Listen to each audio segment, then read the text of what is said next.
All right, all right. Welcome to my FX Buddies, the podcast.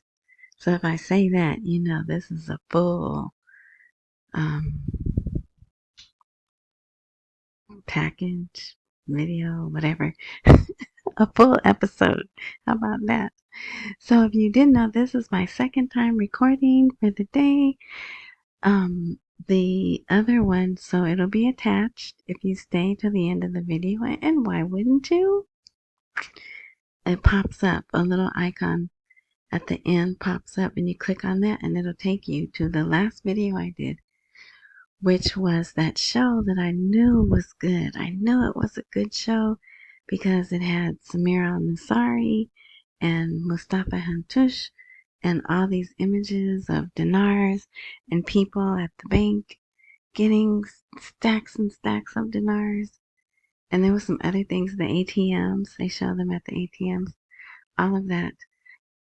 um, they uploaded it to their YouTube channel, which they don't usually. So that tells me that's another indication they want as many people as possible to see that, because what they were talking about was the banking reforms.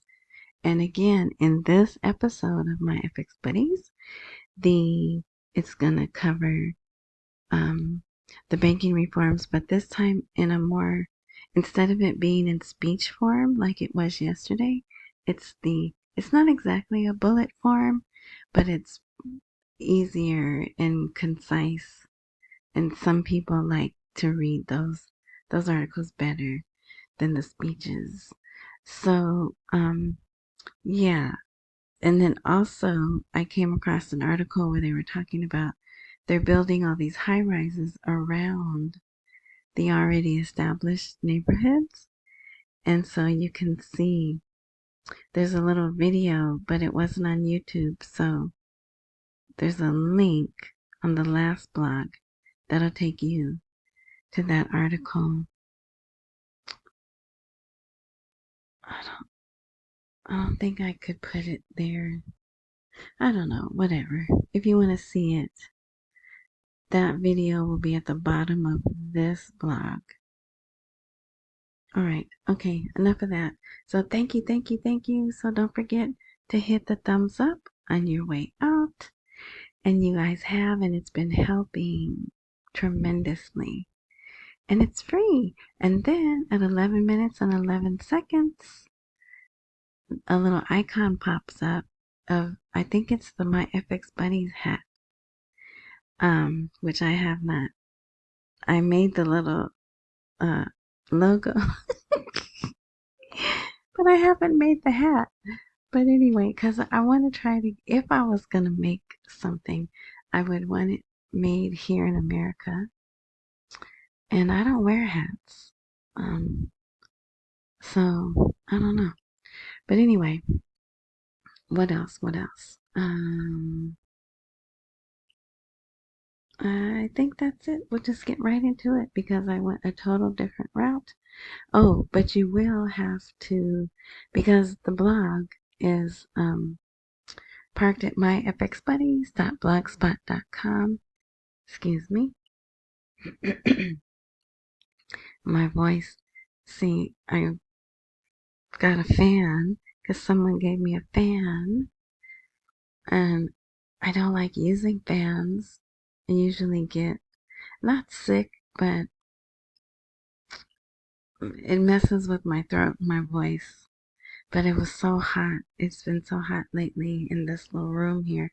Anyway, y'all don't care about that. But so that's what's wrong with my voice, and I did a lot of talking again today. I know that sounds weird, but I don't talk that much in real life. I talk a lot on the internet, but in real life, I don't talk that much. All right. Anyway, okay. So I was going to call this the money edition because a lot of these articles are about the money or the banking reforms. But yeah, then some other things happened which were interesting. All right, so we'll get into it. So here, what's his name? Mohammed Saleh. He's out again today. Okay, warning, warning.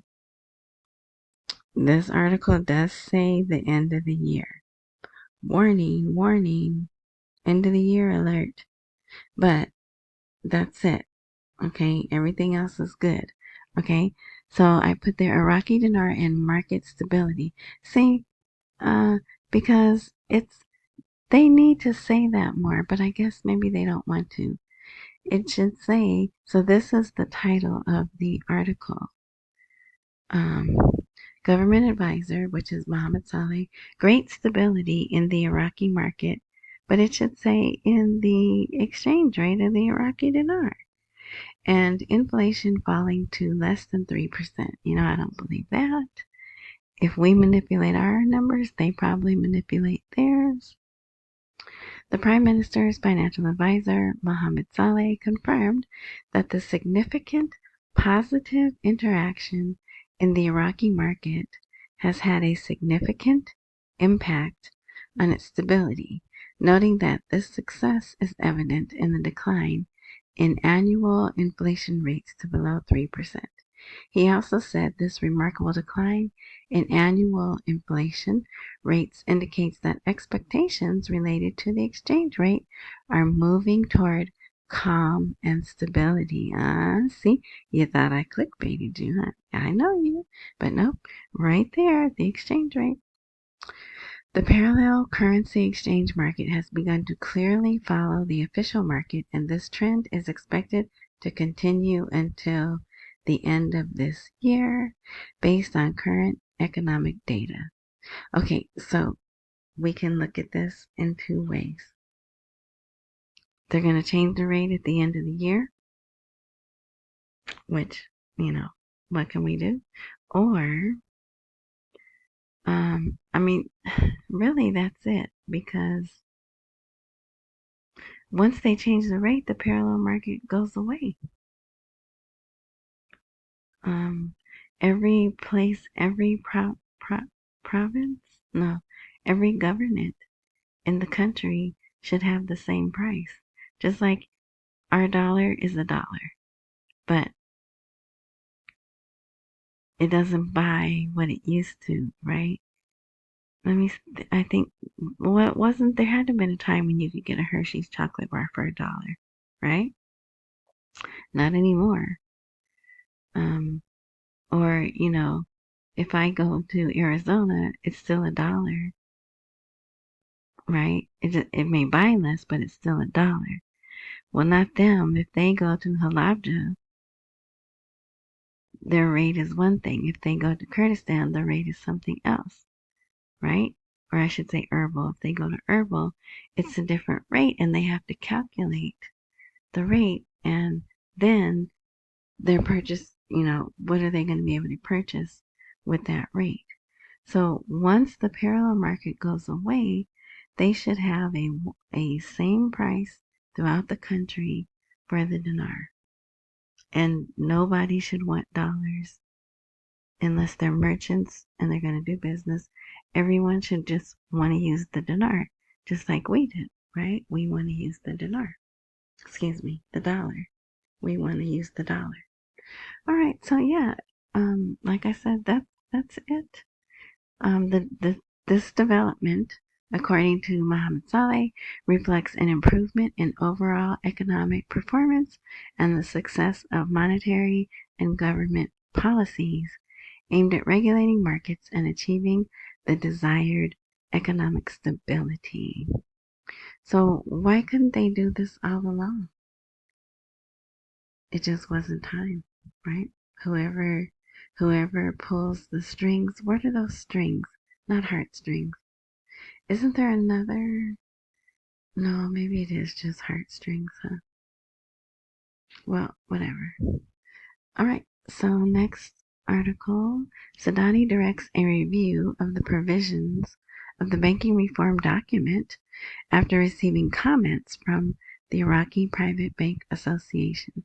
So again, this is pretty much a same thing as yesterday, except in this article, they're focusing on the private bank's gripes about being pushed so suddenly into it's really suddenly, okay? But anyway, being pushed to have to follow those reforms. And even in that interview that I did, that I know not everyone's going to read, even Samir al-Nasari, he says some banks claim they need more time to get ready. I thought that was funny because he said some banks claim they need more time to get ready. So, see, they know. They know. Anyway, all right. So, yeah, so you could read that or skip it. But they say another complaint is they don't have the money. They're not capitalized. The 400 billion dinars seems to be the magic number for a good standing of a bank. And some of them are at 200 and 300 billion, according to that interview. So and then I'll just tell you, I mean, I would love for you to go read it, but I know a lot of you don't have time. I highlighted the stuff that I like, but also he admits they're behind. They wanted the reforms done in June. And then, because remember, Sadani wanted all the banks in the whole country to be modernized and all be on that comprehensive banking system. So they were. It was an ambitious goal. They knew it was ambitious when they put it out there. So, yeah. All right. Now, look at Larijani. He reveals a security agreement between Iraq and Iran is in the works. And boy, was it more in the works. They signed a memorandum of understanding, and it's just for security, which they need. Some people are upset. They say this makes Adani look weak, but um, uh, they need to have that. And also because they're doing trade and they're increasingly in increasing amounts. So if you're doing trade, you gotta have security so people don't come rob especially the trucks. So, and I mean, and I'm like, I'm defending Iran. I'm like, that's the last thing I ever thought I would be doing, right? Not that I'm defending them, but I'm like, I don't see this as a power play. Actually, I see it as an equality play. Um, and, you know, keep your friends close and your enemies closer. Although clearly Iraq and Iran are not enemies, right? At least some of them. Some of them. All right, so to release salaries for the Kurdistan region, Iraq is waiting for oil, and oil is waiting for an agreement. So here is the circle. Here's the circle that is keeping everything held up. The Kurds want the salaries, but to get salaries, they have to send oil to Iraq, to Baghdad. And then before they send the oil, Apiker and the other international countries companies are like, hey, wait, hold up. How do we know we're getting paid? They owe us back pay, and how do we know we're going to get paid? So and it's a cycle, and it starts over and over. But I actually think it's Sadani's keeping the paperwork hidden so as to not leak out pertinent information, important information, secretive, whatever word you want to use. So yeah, that came out actually yesterday. Uh, I may have covered that. Anyway, so here is another. An economist reveals the reasons for not sending salaries. Basically the same thing, but he has some more numbers in here, which I glaze over. This was interesting. The Prime Minister inaugurates the Bismaya gas investment plant. And if you know, Bismaya is a luxury, some luxury homes that were built oof, years ago. So now they're getting is that a finished project or is that a computer image? I can't tell. Um, Look at the green grass with those trees. I don't know, but it's interesting, right? So that's gas, natural gas, not oil. All right. Oh, this is here early. Well, I think I went over this today. This is me, my FX buddies. If you'd like to support, here's all the ways. Thank you, thank you. Big or small, I appreciate it all. I feel like I already talked about that. And thank you in advance for your generous support. All right. Iraqis are sleeping in their cars tonight. You know why? They had a complete blackout and it was out for hours. No, I will admit, I think it was sabotage. So, because remember, no, I don't, but remember all those extra people are there. Anywhere from 5 to 7 million people are there, depending on what article you read, for the Arborine pilgrimage. So maybe something did happen where some stuff blew, or it was sabotage to make Sadani look bad, perhaps. So yeah, some websites tried to make it seem like the power came back on really quick, but it didn't. They were interviewing people. They went to hotels. Um, what else they said? Somewhere else they went.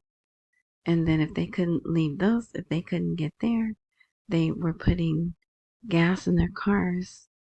So they were sleeping in their cars because they could turn on the air condition, right? Roll up the windows, let's sleep in the car. I mean, some of these cars today with their entertainment systems and uh, the comfort seating, shoot, it may not be so bad to sleep in the car, right? But anyway, I'm sure they'd rather be cool in their own homes. But so it said gradual. Meanwhile, technical and engineering teams are struggling to. Oh, they went to the palace. That's where it was. Wherever that Arborine pilgrimage place is, they went there. I bet their power didn't go out because they probably had backups. So yeah, all right. But they couldn't figure out. They were trying to restore it, couldn't figure out what happened, and yeah, so I don't know. But this is why they can't go digital. They can't force people to go 100% digital because they can't keep the power on, which then they don't have internet, right? All right, Washington is using the oil sector as a political tool to blackmail Iraq. Yeah, and the rate. But this is a member of parliament, and this is his block that he's in. He accused the U.S. of transforming its influence in the Iraqi oil sector from an economic tool to a means of political pressure on the government. Yep, it says American influence in the oil sector is no longer limited to the economic aspect, but is now being exploited to impose dictates and advance agendas that serve Washington's interests at the expense of Iraq's national autonomy. And he's probably right. Okay, this is interesting. Carmel partners with Zag Trader for electronic trading in Iraq. It's a new partnership. Carmel is a brokerage and they've secured approval from the ISX, which is the Iraqi Stock Exchange, to launch a comprehensive digital transformation project in preparation for operations on the Tabadul.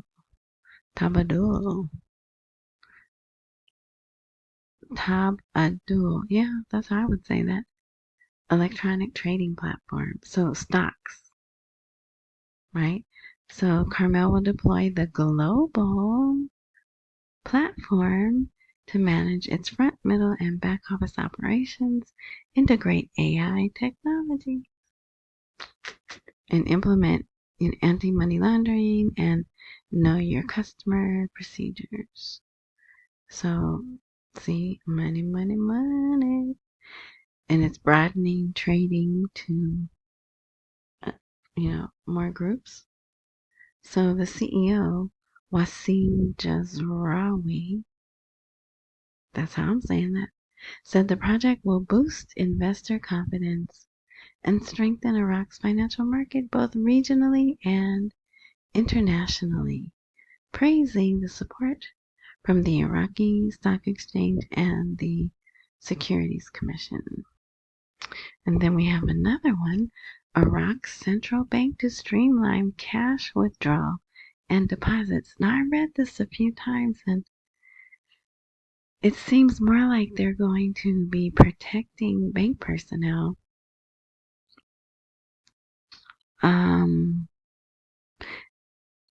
when they go make cash withdrawals and deposits. And that seems strange to me, but maybe the exchange companies, they'll have to take their money to the CBI. And so it sounds like the people that are going to be in those positions, it's just a 3-sentence article. But sometimes, you can pack a lot into 3 sentences. So I'll read you the next sentence. The CBI's Security Permits Office held an interactive workshop outlining the platform's feature, account registration procedures for institutions and individuals, and measures to ensure technical security and alignment with the operational needs of Iraq's financial institutions. The platform provides over 80 data points for each user, supporting improved security procedures and strengthening the digital infrastructure of Iraq's banking sector. So it sounds like they're going to get some kind of clearance in the banking, whoever they work for, that they're allowed to move money in their vehicles, but maybe their personal information is going to be shielded and people won't suspect they're transporting money, right? That's what it sounds like to me, but I don't know. Yeah, no. All right, Iraq and its economic role. This is a nice article.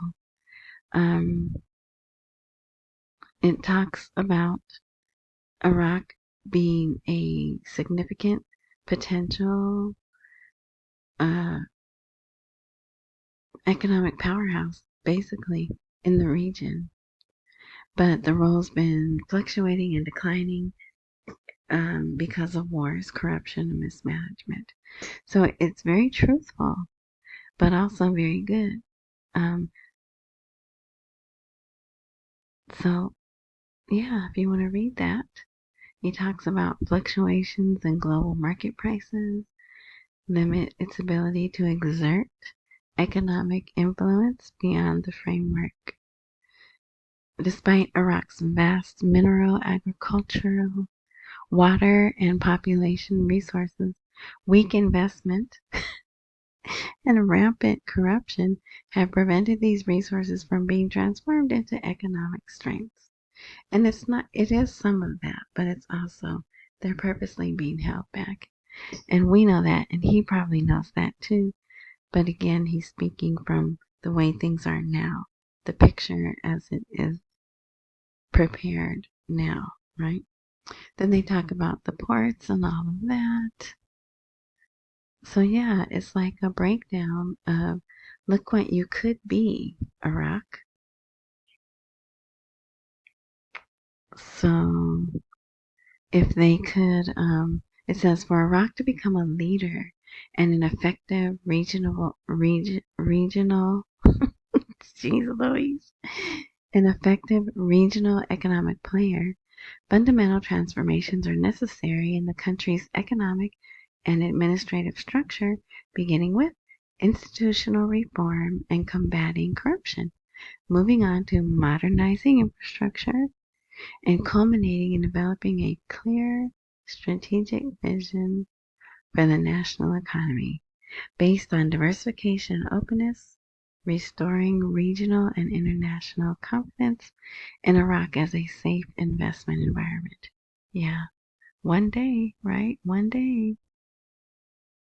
And then here's another. The reform document is a strategic step to enhance confidence in the banking system. And here is a guy at an ATM. But look here, do you see this? Those are probably some instructions on how to use the ATM and then maybe who to call if you're having trouble. Maybe it says something, if you're having trouble, call this number, right? But yeah, and look, that one's pretty big. That ATM's pretty big. Let's see. Okay, we're almost done.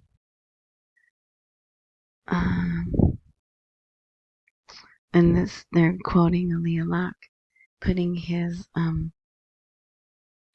presentation in not a speech form, but a bullet point form.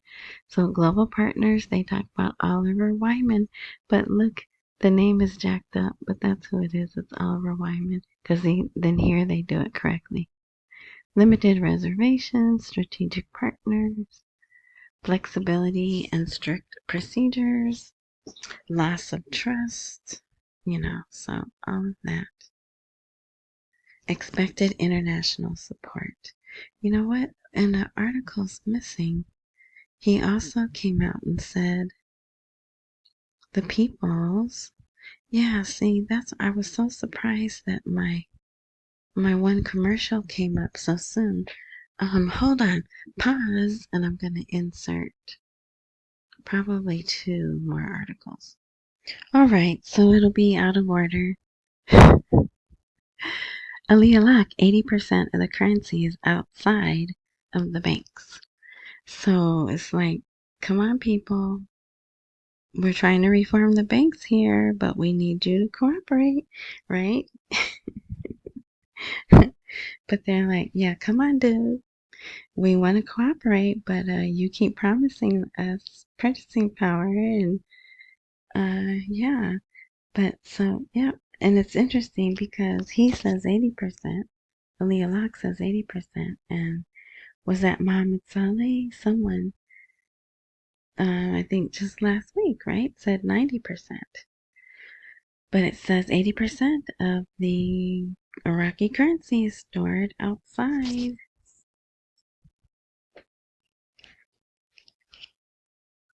Banks and homes due to weak confidence in the banking system.